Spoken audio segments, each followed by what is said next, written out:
para mí es uno de los TPP más importantes, que hace referencia a lo que sería la glándula suprarrenal, en el cual la suprarrenal está formada por 3 capas y una médula, o lo que sería una corteza con 3 capas y una médula. La médula libera adrenalina y noradrenalina, las catecolaminas que vamos a ver o desarrollar en el sistema nervioso autónomo. Y las 3 capas tenemos las 3 hormonas principales de esta suprarrenal: la fascicular, que libera el cortisol, la más importante; la glomerular, que libera la aldosterona; y la reticular, que libera la DEA, que esta la vamos a ver más que nada en el sistema de embarazo. Dentro de lo que sería esta regulación de la corteza, depende principalmente de lo que sería la ACTH.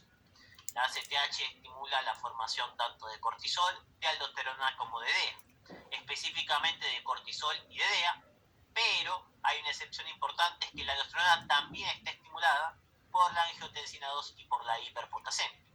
¿Okay? Por eso los factores, además del ACTH, como es la angiotensina y el potasio, me pueden generar la liberación del sistema de aldosterona, mientras que en realidad los demás únicamente reguladas por la ACTH. Y dentro del sistema nos vamos a desarrollar o enfocar principalmente en el cortisol, ¿okay? La hormona principal.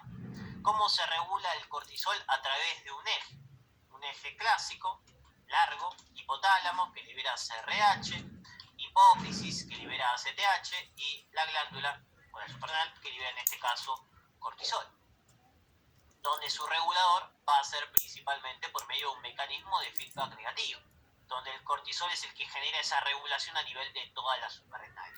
Pero hay un detalle interesante en este eje que agregamos, capaz en otros ejes no le dimos tanta bola, es que hay otros reguladores, además del feedback negativo, que actúan a nivel hipotalámico. ¿Cuáles son esos reguladores? Situaciones que me aumentan el cortisol más allá del eje: el estrés, el ritmo circadiano y las citoquinas proinflamatorias. O sea, situaciones que generan elementos de inflamación o algo que genere inflamación en mi cuerpo. De ahí que este eje está regulado no solamente por el feedback, sino por el estrés. Cuando tengo una situación estresante me aumenta la cantidad de cortisol. El ritmo circadiano, tengo más cortisol por la mañana que por la noche. Y la inflamación, y esto tiene que ver porque una de las funciones del cortisol es disminuirme la respuesta inflamatoria.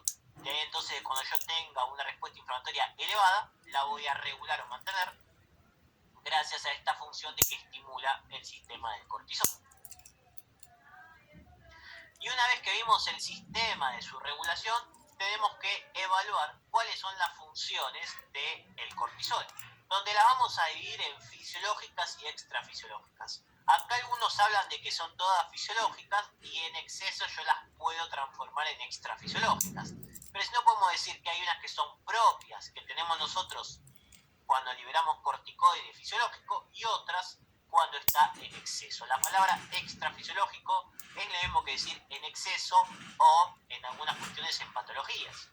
Porque extrafisiológico lo voy a ver en 3 situaciones características: un tumor que secrete ACTH, por lo tanto me va a dar exceso de corticoides; una situación que es el síndrome de Cushing, que es cuando yo como corticoides exógenamente, ahora vamos a ver por qué; y otro puede ser el estrés crónico, que algunos no lo consideran patología, por eso no siempre se habla de conceptos patológicos.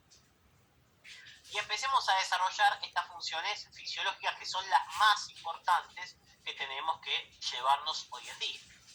Arrancando por lo que sería el metabolismo, y cuando hablamos de metabolismo nos referimos a 3 elementos: a hidrato de carbono, a proteínas y a lípidos.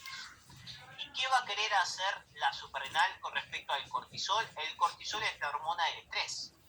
¿Por qué? Porque se encarga de mantener la energía para bancar la situación estresante a lo largo del tiempo. O sea, que me da la glucosa para que yo pueda bancarme todo el tiempo que esté estresado. Ante un estrés agudo, como es salir corriendo, el principal que va a encargar de hacer que mi cuerpo corra son las catecolaminas, el sistema simpático. Taquicardia, aumento de la frecuencia cardíaca, midriasis. Pero esa duración es mínima. ¿Cómo hago para mantener eso a lo largo del tiempo? Gracias a la energía o a la hiperglucemia que me genera el cortisol. De ahí que si yo estoy estudiando y estoy 15 días estresado, ese cortisol cortisol fisiológicamente me está asegurando la glucosa para que mi cuerpo funcione, porque no estoy durmiendo bien, porque no estoy comiendo bien, porque tengo que leer más, tengo que hacer más ejercicio, más actividad. Entonces me asegura el combustible para poder bancarme esa respuesta estresante. Por lo tanto, ¿qué voy a querer? Y voy a querer glucosa. De ahí que la función es ser un hiperglucemiante por excelencia, y en este caso es lento. ¿Qué significa impresionante lento? Lo vamos a ver en la próxima clase. Significa que se encarga de conseguir glucosa a través de precursores no glucídicos como es los lípidos y las proteínas.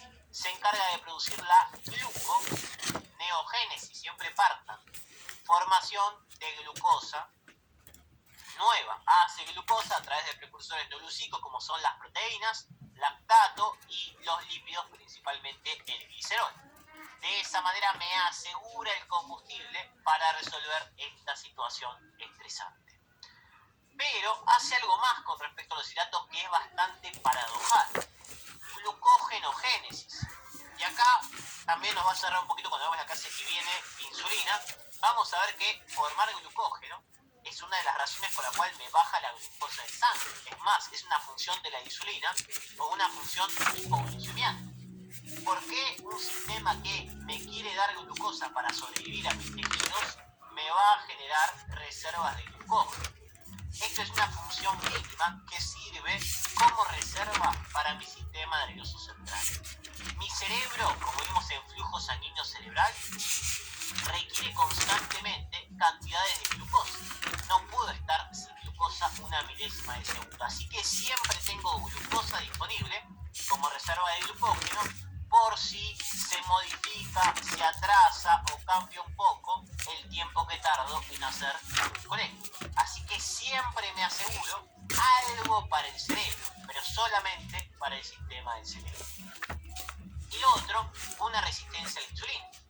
Si yo tengo mucha hiperglucemia, que es lo que hace el cortisol, se me va a estimular, es lo que vamos a ver la próxima semana, la insulina, que se encarga de guardar esa glucosa.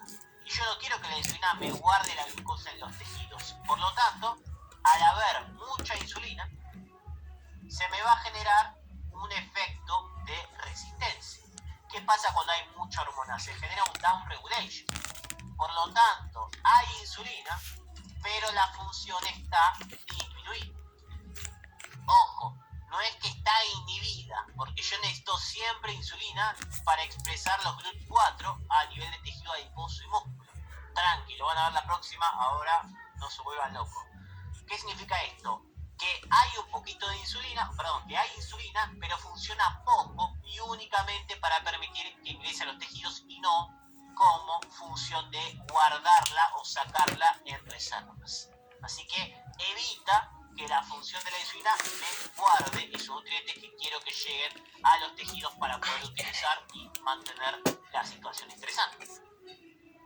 Y después puedo pensar qué pasa con respecto a lípidos y proteínas. ¿Por qué? Porque se encarga de hacer el gluconeo, requiero formar glucosa a través de sustratos no glucídicos como son lípidos y proteínas. Así que voy a hacer lipólisis, rompo esos lípidos para tener el sustrato y voy a hacer catabolismo proteico en pequeñas cantidades. No rompo proteínas estructurales, sino proteínas que tengo al pedo por ahí para hacer sustrato del gluconeo. Fíjense que la prioridad, ¿cuál es? Tener glucosa para zafar. Entonces me va a romper grasas y proteínas para asegurarme que yo pueda resolver esa situación. Las otras funciones clave fisiológicas tienen que ver con el uso médico, antiinflamatorio e inmunomodulador negativo. ¿Qué significa antiinflamatorio? Se encargaba de, por medio de la lipocortina, inhibir a la fosfolipasa A2, que era la encargada de formar el ácido araquidónico, que terminaba formando prostaglandinas y leucotrienos y tromboxanos, proteínas vasodilatadoras que producen los fenómenos de la inflamación. Al yo inhibir estas proteínas, estoy evitando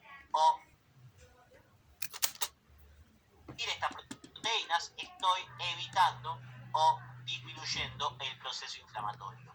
Ojo, no es que me saca todo el proceso inflamatorio, sino que me lo regula en menos o me lo mantiene controlado. Por lo tanto, no es que no hay inflamación, sino que evita el exceso de la respuesta inflamatoria. Por eso, las citoquinas proinflamatorias que me producen inflamación, la estimulan ¿para qué? Para que evite la exacerbación y yo no me quede ahí todo duro, todo inflamado y no pueda respirar y me muera.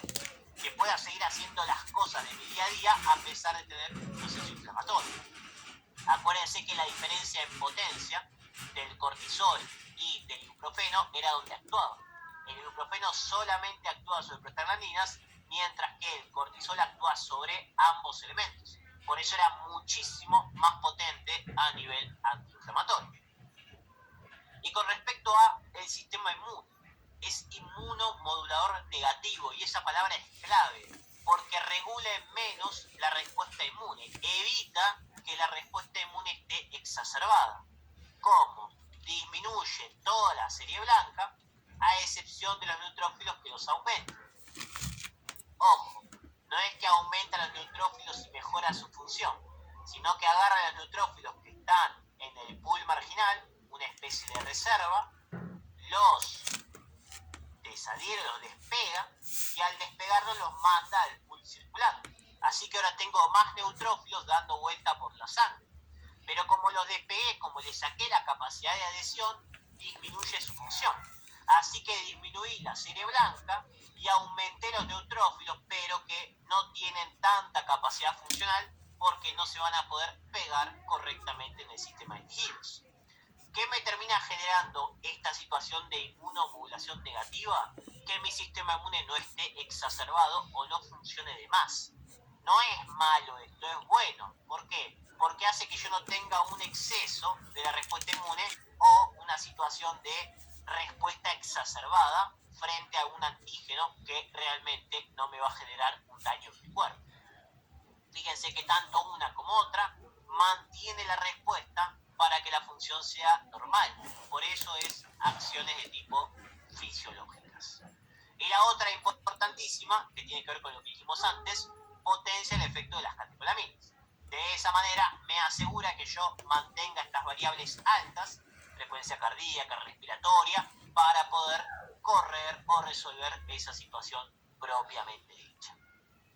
Una vez que vimos lo fisiológico, la idea es aplicarlo a lo extrafisiológico, que habíamos dicho, tumor, síndrome de Cushing o estrés crónico.